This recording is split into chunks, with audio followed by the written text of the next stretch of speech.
El arte, la música y la cultura están en la biblioteca, con la conducción de Neri Peña.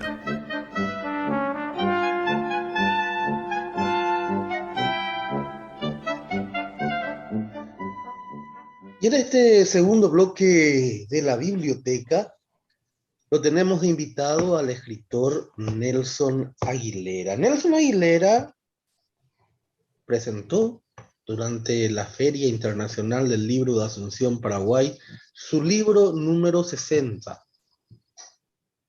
Libro controversial, habla de un personaje de la historia,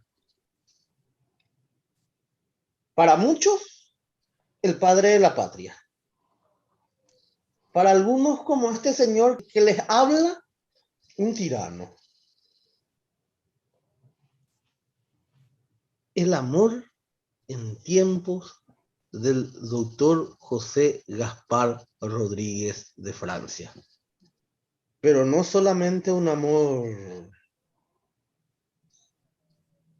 ¿cómo decirlo? Nelson Aguilera, maestro, bienvenido a la biblioteca.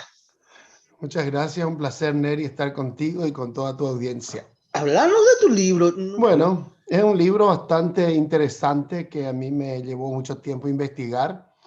Investigué bastante sobre lo que sería el doctor Francia y la vida de los esclavos y cómo amaban o se unían los esclavos en época de Francia. Y me encontré con sorpresas muy interesantes. Por ejemplo, legalmente estaba permitido, porque el doctor Francia en un momento dijo que los blancos y los extranjeros podían casarse con las negras. No había ningún problema. Pero el problema no estaba en la parte legal, el problema era en lo social, porque no siempre se quería que un familiar se casase con una negra, por ejemplo. Un blanco que se casase con una negra significaba que sus hijos nacerían esclavos. Esto me llamó mucho la atención, porque si bien estaba la ley de poder casarse, sin embargo, no estaba la ley de la abolición de la esclavitud y no era muy fácil manumitir a un esclavo. Entonces, los blancos tenían que pensar muy bien para casarse con una negra porque sus hijos nacerían esclavos. Los negros, sin embargo, querían casarse con blancas o con indias porque sus hijos nacerían libres. Vientre esclavo, producto esclavo. Vientre libre, producto libre. Esa es un poco la situación. Entonces yo tejo la historia de Cándida y José María en medio de la situación política que vivía la República en ese momento. La República entre comillas, porque más bien se manejaba esto como una monarquía, donde el doctor Francia dirigía no solamente la política, sino hasta la vida privada de sus súbditos. Como vemos en la historia, él tiene que decidir si se casa o no tal personaje con tal personaje. Y cuando no le gustaba y no estaba de acuerdo, él decía que no y no, aunque las leyes dijesen que sí. Entonces, toda esta situación se crea una trama política, social, romántica, y esa es la novela, Amor, Cadenas y el dictador Francia. Hablando de Francia, él tenía sus particularidades. El trazado histórico de Asunción lo hizo José Gaspar Rodríguez de Francia. Ese trazado de ahora, vos te vas sobre Palma, es cosa de él. Claro, todo. Y cuentan, estuve leyendo en un libro de Margarita Durán Estrabó sobre la historia del oratorio Nuestra Señora de la Asunción, la historia del oratorio, de la imagen de Nuestra Señora de la Asunción, ese amor-odio que tenía Francia. Y ahí comenta Margarita que el trazado de la calle era bueno. Yo no lo quiero a Nelson Aguilera, justo la calle pasa por la mitad de tu casa. Así mismo. Y se dice que esa calle que está en Benjamín Constant y 15 de agosto, la casa en sí fue dividida por orden de él. Y un lado quedó a un lado de la vereda y el otro al otro lado. Pero también en la novela yo cuento que cuando un albañil hacía mal su trabajo, era fusilado. Un sastre hacía mal su trabajo, era fusilado. Un carpintero hacía mal su trabajo, era fusilado. un simple indio payaguá, por mirar su palacio, al pasar enfrente, fue fusilado. Entonces, eso también cuento dentro de la historia, un poquito así salpicar con datos históricos, sin que sea historia propiamente dicha, sino que yo trato de hacerlo desde el punto de vista literario. Y también cuento la historia de que el caso de su sirviente o su esclavo, Pilar, que había robado telas de la tienda del gobierno y le había dado a su amante india. Él también fue fusilado a pesar de haber sido manumitido, porque él le otorgó la libertad cuando se dio cuenta que su esclavo o su ex esclavo le había robado al gobierno. Él lo mandó a fusilar igual. Y queda la India Olegaria sola, viuda, con la criatura, etcétera. Entonces, el doctor Francia no tenía parangón, por decir así. Tenía sus extremos. Había cosas muy interesantes, pero también había cosas crueles, cosas bien drásticas para nuestra sociedad hoy en día, ¿verdad? El libro está dentro de lo que podemos llamar la novela histórica. Es una novela histórica y, por supuesto, como yo trabajo en base a la historia, pero yo no soy historiador. Yo soy novelista, yo soy literato. ¿Y el literato qué hace? Combina los elementos históricos reales con los elementos ficticios y va creando una historia verosímil, de tal manera que el lector pueda creer la historia que le estoy contando. Ahora, no le voy a decir nunca al lector qué parte ha sido mi aporte ficticio y qué parte puse la historia real, porque voy mezclándola de tal manera que pueda ser creíble lo que escribo. Cuando estuve mirando en uno de los capítulos, ¿dónde estaba? Esa llegada a Asunción en 3 días. Hablas, por ejemplo, Don Juan de la Cruz. Hablamos, porque ahí hay algo interesante. Bueno, las distancias hay que considerar que eran mucho más largas que las de hoy en día. No había asfalto, tampoco había terraplén como tendría que ser. Mayormente eran caminos que habían sido abiertos por los franciscanos en medio de la selva y allí tenían que transitar las carretas.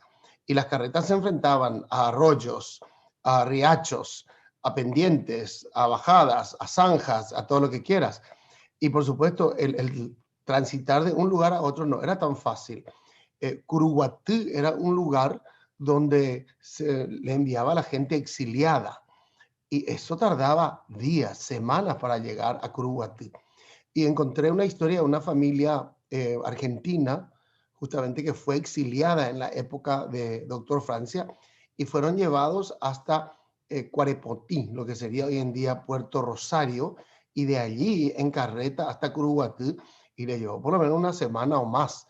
Y muchas veces estos viajes no eran tan fáciles porque se tenían que enfrentar a aborígenes o naturales, como se le llamaba en esa época a los indígenas, que eran mayormente goicurúes, payaguás, etcétera, y que no eran muy buenos. Y también a bestias, a fieras. El yaguareté estaba a la orden del día. Cuando yo encontré la información de que hubo gente que fue devorada por yaguareté, etcétera, me asusté.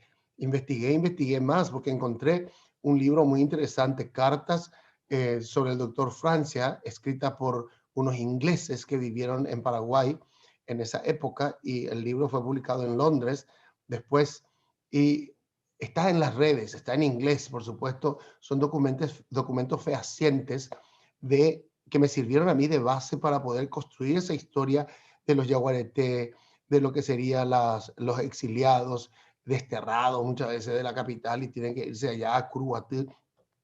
Y toda esta cuestión de lo que sería también el tráfico de esclavos que fueron llevados hacia Brasil y también muchos que se escapaban del Brasil para venir a Paraguay, porque en Brasil el trato era mucho más cruel que en Paraguay. En Paraguay no era tanto así, según los documentos que exploré. Entonces, todos estos documentos históricos de viajes, de problemas, dificultades con que se encuentran las personas, yo fui incorporando dentro de la historia, dentro de la novela, para darle a los personajes justamente esos encuentros con yaguareté, esos encuentros con los aborígenes, esos encuentros con la naturaleza tosca, agreste, que se les presenta, pero que tienen que vencer. Entonces, de allí también la novela es un poco una novela de aventuras. Es una novela histórica, es una novela romántica, es una novela de aventuras, es una novela de intrigas, porque la intriga sucede dentro de la familia misma. Entonces, esto hace que el lector quiera continuar la lectura. ¿Por qué? Porque ¿qué es lo que el objetivo de un escritor? Que el lector le llegue a leer hasta la última página. Si el escritor logra eso, aleluya. Porque si vos, a partir de la quinta página, el lector ya no quiere leer, te perdiste. Y encontrar esa técnica para mí ha sido muy interesante, toda la riqueza que encontré para poder construir la novela y también la técnica del contrapunto, estar jugando entre diferentes tiempos. Eso me ayudó muchísimo también. Voy a mostrar Amor, Cadenas y El dictador Francia, Nelson Aguilera. 60 libros. 60 años. Presentaste en la Feria del Libro, reitero. Nelson, es un trabajo minucioso. La ilustración de la tapa, ¿quién te hizo? Fernando Lodera Fertuns, que es un dibujante espectacular. Él ya me había ilustrado otras tapas y también mis libros de Carumbita para niños. Es un dibujante paraguayo, joven, talentoso. Realmente le admiro muchísimo y admiro su trabajo. Él lo hizo, captó la idea. Yo le di, le conté la historia, etcétera. Y a partir de allí él, vamos a decir, patentizó la historia en esa figura, en esa tapa. Paréntesis, hablar de Carumbita es hablar de una victoria en lo jurídico y es algo que te llevó mucho tiempo. Pero me catapultó también. Después te llevó mucho tiempo. No hay mal que por bien no venga. Me quisieron hacer daño, pero me hicieron un bien muy grande. De Carumbita este año sale el número 10. El siguiente Carumbita sería Carumbita y la emperatriz de los 100 pies. Carumbita tiene un éxito rotundo. Como vos dijiste, en lo jurídico, el lío judicial prescribió porque hubo mucho apoyo, mucha gente que me apoyó a nivel nacional e internacional. Hasta un premio Nobel me escribió de Australia apoyándome, John Coetzee. Y él me dijo, es la estupidez más grande que he visto en mi vida de escritor, porque jamás en la historia de la humanidad, aunque se haya comprobado el plagio, un escritor nunca fue condenado a prisión por eso. Y sin embargo, en mi caso, no se comprobó el plagio, fue una perorata totalmente hecha, bien manipulada, y aún así me condenaron. Pero gracias a Dios y a toda la gente que me ayudó a nivel nacional e internacional, esto se dirimió, terminó. 10 años de lucha en contra de una injusticia que ningún escritor debería sufrir. Porque también detrás de esto uno se pregunta, ¿había ignorancia literaria o había realmente malas intenciones? Yo creo que más bien era lo segundo, porque de que hubo mucha gente versada en literatura que habló a la contraparte, que explicó, entre ellos doctores en literatura, profesores en literatura, abogados de derechos autorales, gente que entiende cómo se maneja esta cuestión, y aún así la querella pidió 5 años de cárcel, pero el jurado dio 2 años y medio, pero no se consumó, no se confirmó nunca eso, porque gracias a Dios la corte no se definió, tampoco llegó a ser firme la condena y prescribió después de 10 años, gracias a Dios. Carumbita sigue triunfante, Carumbita sigue en las aulas del país, en las aulas con los niños, enseñándoles a leer, enseñándoles valores, y Carumbita va a seguir. Hablando de tus libros, publicación independiente, Nelson. Bueno, yo trabajo un poco de todo. Yo digo, si el médico estudió medicina y vive de la medicina, ¿por qué no yo que estudié literatura? ¿Por qué no voy a poder vivir de la literatura en mi país? Tiene que haber un medio de que yo, literato, escritor, pueda vivir de mi trabajo. Entonces yo me lanzo. Hay obras que lanzo en forma independiente. Hay otras obras que las vendo. Me piden para escribir y las vendo. Entonces cedo los derechos. También escribo libros de textos. Estos libros de textos, yo firmo un contrato con las editoriales y les vendo las obras didácticas. En total tengo un cúmulo de 35 obras literarias y 25 obras didácticas, que hacen 60. Algunas editoriales siguen explotando mis obras, por supuesto, rinden cuenta, me dan los 10% que dice la ley, y otras, sin embargo, ya son dueñas de mis obras porque yo las cedí, las vendí totalmente para poder seguir viviendo. ¿Cuál es el libro? Ya hablamos de Carumbita, pero ¿cuál es el libro que si yo le pregunto a Nelson Aguilera, el alma de Nelson Aguilera está en este libro? ¿Cuál sería? Un poco difícil, ¿verdad? Pero es lo mismo que a un padre se le pregunte, ¿a cuál de tus hijos le querés más? Es un poco difícil que un padre te diga a fulano, Sí, porque pero, ama a todos iguales, ¿verdad? mira, yo te doy un ejemplo. Ok. Mamá tiene aquí varios sobrinos nietos. Ella a todos los quiere por igual.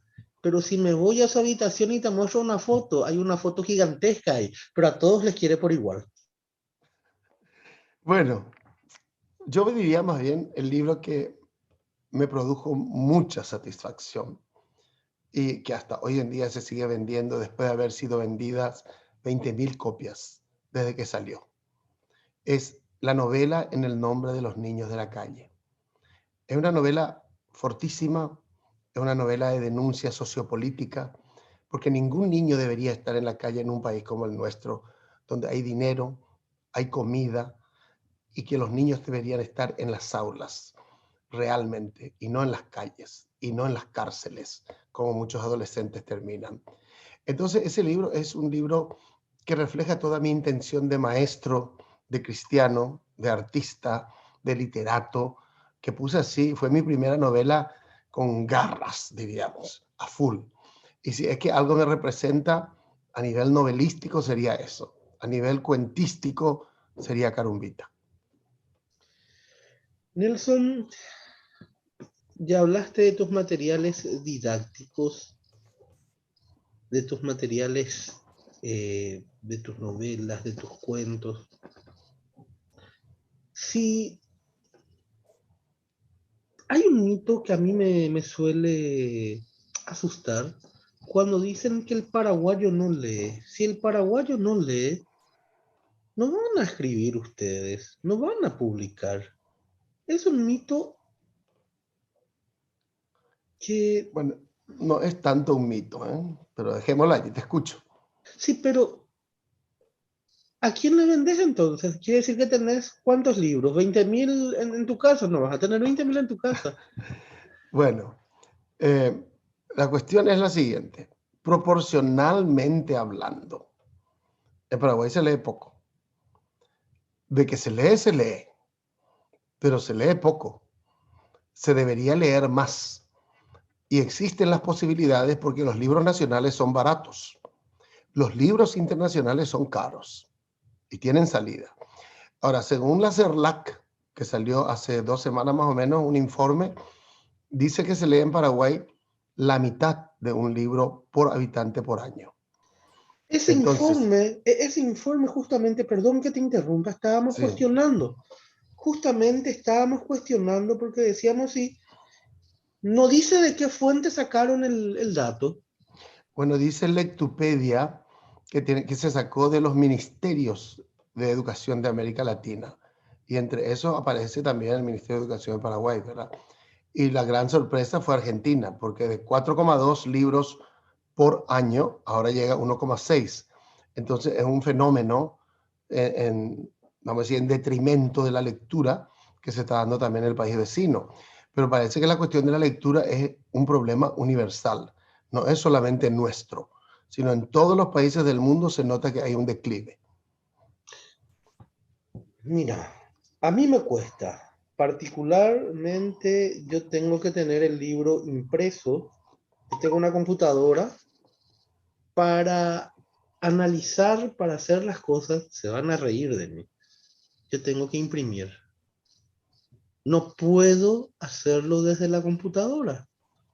Sin embargo, mi sobrino lo hacen todo desde la computadora, que usan, no sé cómo es que le llaman, Kindle, que no sé qué, Kindle. el libro electrónico. Sí. Acá están felices de la vida.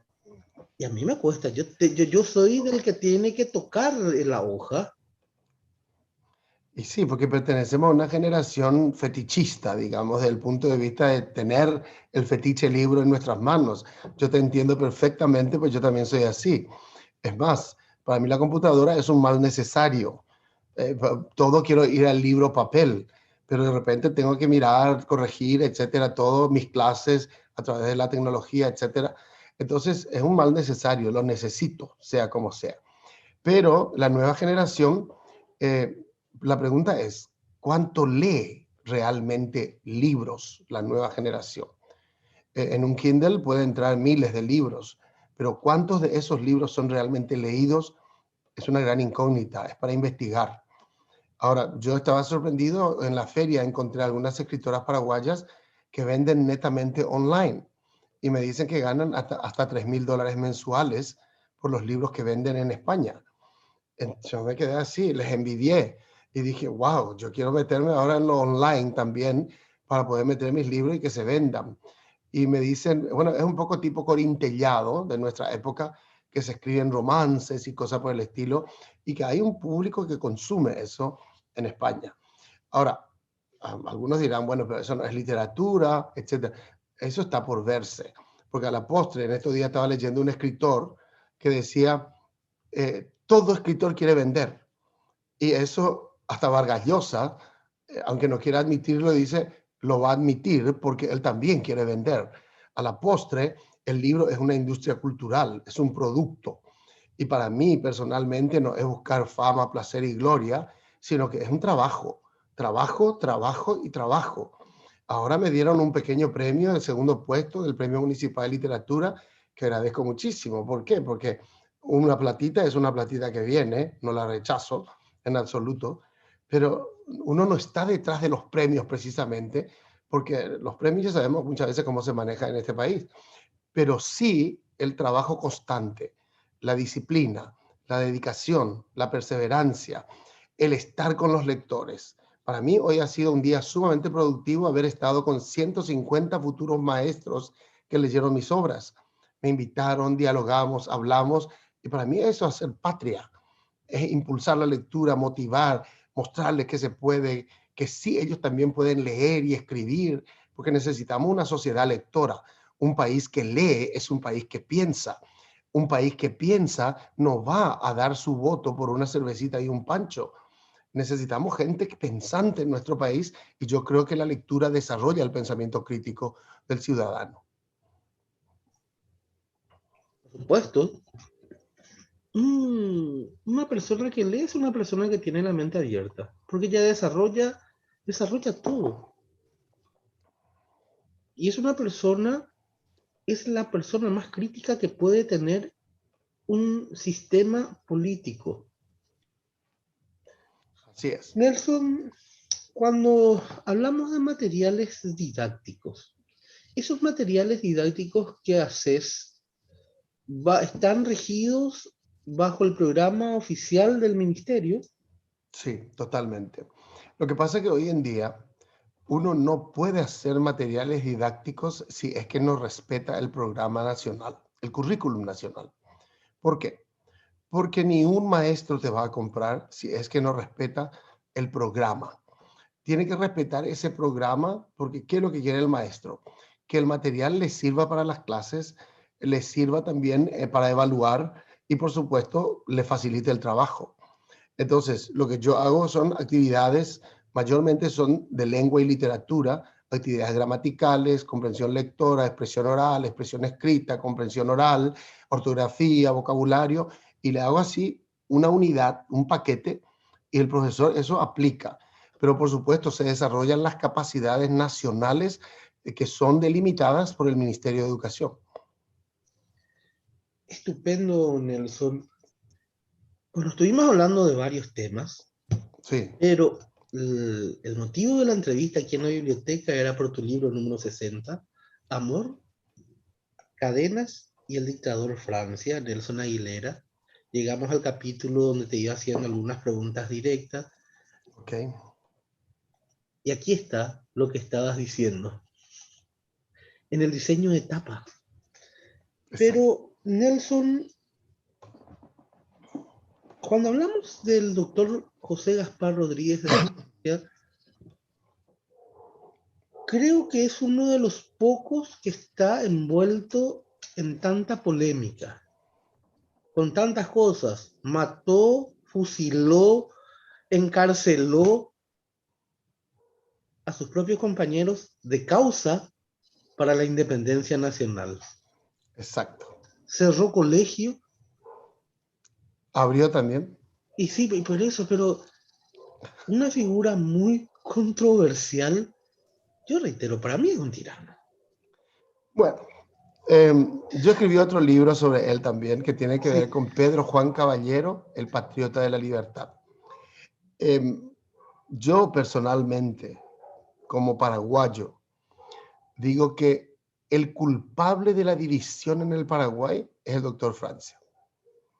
Él nos puso unos contra otros desde la, vamos a decir, desde la etapa fundacional de la República. Porque al haber mandado fusilar a sus propios compañeros, encarcelar a muchísima gente, cuando él murió, se encontraron 600 personas en las mazmorras del Estado. Entre ellos estaban todavía algunos que se liberaron de la época, que eran compañeros de la causa independentista. 4 años antes la novela comienza justamente con el fusilamiento de Iturbe. Entonces, como vos dijiste, un personaje controvertido, controversial, un personaje con luces y con sombras. Si hay algo que agradecerle al doctor Francia, yo diría 2 cosas. Personalmente, como paraguayo, agradecería. 1, la consolidación de la independencia. Y 2, el paraguayo aprendió a autoabastecerse. Pero además de eso, no puedo aplaudir sus otras obras. No puedo aplaudir la muerte, la tiranía, lo que hizo prácticamente con muchos de sus compatriotas o sus camaradas, por decir así, y aún hasta con personas que él perseguía. A los españoles, por ejemplo, odiaba, como no sé qué, a los extranjeros. Y bueno, todo esto da para pensar, porque él era el supremo, como lo llama Roa, y con justa razón, porque él mismo se consideraba eso, y eso no puedo aplaudir. ¿Por qué? Porque en una mente democrática y en una mente como la de él, que bebió la Ilustración, que bebió la Revolución Francesa, era uno de los hombres más preparados en el país. Sin embargo, él vino y se impuso como dictador y dividió, no unió a los paraguayos. Él tenía la posibilidad de construir un país diferente, un país donde todos fuesen importantes con todo el poder que tenía. Sin embargo, ¿qué hizo? Puso al paraguayo uno contra otro. Y eso me parece que quedó hasta hoy en día, porque a nosotros los paraguayos nos cuesta trabajar unos con otros, pero sí nos es muy fácil luchar unos contra otros. Entonces yo creo que es un poquito mi deducción del doctor Francia, por decir así, mi teoría. Habrá gente que me ataque, estarán los francistas que no estarán de acuerdo, está muy bien, respeto su postura, pero esta es mi postura. Entonces yo reflejo un poco también eso dentro de la novela y por supuesto le pongo un poquito así de sal para que sea algo un poco diferente en la parte romántica y bueno, ya los lectores descubrirán eso. Muchísimas gracias, Nelson Aguilera. Así estábamos aquí en la biblioteca hablando de amor, cadenas y el dictador Francia. Muchas gracias. Gracias a vos. Nosotros nos encontramos la próxima semana aquí en la biblioteca. Hasta siempre. Todos los domingos de 14 a 15 horas, Neri Peña los invita a La Biblioteca, un ameno encuentro con la literatura, la buena música, la cultura y un buen café. La Biblioteca, los domingos de 14 a 15 horas por Radio Ñandutí.